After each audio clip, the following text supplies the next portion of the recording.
آئی سی سی کا دوہرا معیار، شائقین بھی حیران۔ چیمپئنز ٹرافی کے اختتامی تقریب میں میزبان ملک نظر انداز، آئی سی سی نے ایوارڈ کے لیے پی سی بی عہدیدار کو مدعو کرنے کی زحمت بھی نہیں کی۔ فائنل میچ کے وقت chief operating officer Samir Ahmed Syed وہاں موجود تھے، اور پھر اس بات کی تصدیق پی سی بی کے ترجمان سمیع الحسن نے بھی پی بی سی کے بات کرتے ہوئے کی۔ ڈائریکٹر سمیر احمد سعید فائنل میں موجود تھے، انہوں نے پورے فائنل کو سپروائز کیا اور اپنی ذمہ داریوں کو مکمل نبھایا، تاہم سٹیج پر ان کو کیوں نہیں بلایا گیا، اس کا جواب تو آئی سی سی دے سکتا ہے۔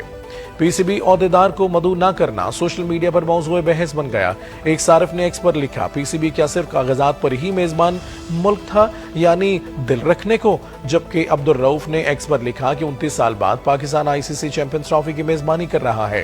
پہلے ہائبرڈ ماڈل پر ایونٹ کا بیڑا غرق کیا، پھر 4 دن میں ایونٹ سے باہر ہو کر کروڑوں پاکستانیوں کے جذبات کا خون کیا، پھر ناقص انتظامات کی وجہ سے بارش نے میچز خراب کیے، اور آخر میں پاکستان کا کوئی نمائندہ سٹیج پر نہیں بلایا۔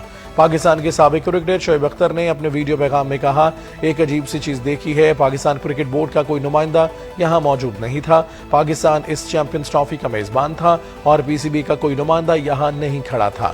آئی سی سی کا جواب مانگنے کے لیے پی سی بی نے رابطہ کیا ہے، تاحال جواب موصول نہیں ہوا۔ واضح رہے کہ انڈیا نے نیوزی لینڈ کو 4 وکٹوں سے شکست دے کر آئی سی سی چیمپئنز ٹرافی 2025 جیت لی ہے۔ یہ ٹورنامنٹ کی تاریخ میں تیسری مرتبہ ہے کہ انڈیا نے یہ ٹرافی اپنے نام کی ہے۔ اس سے قبل سن 2013 میں بھی انڈیا ہی اس ٹورنامنٹ کی فاتح ٹیم تھی۔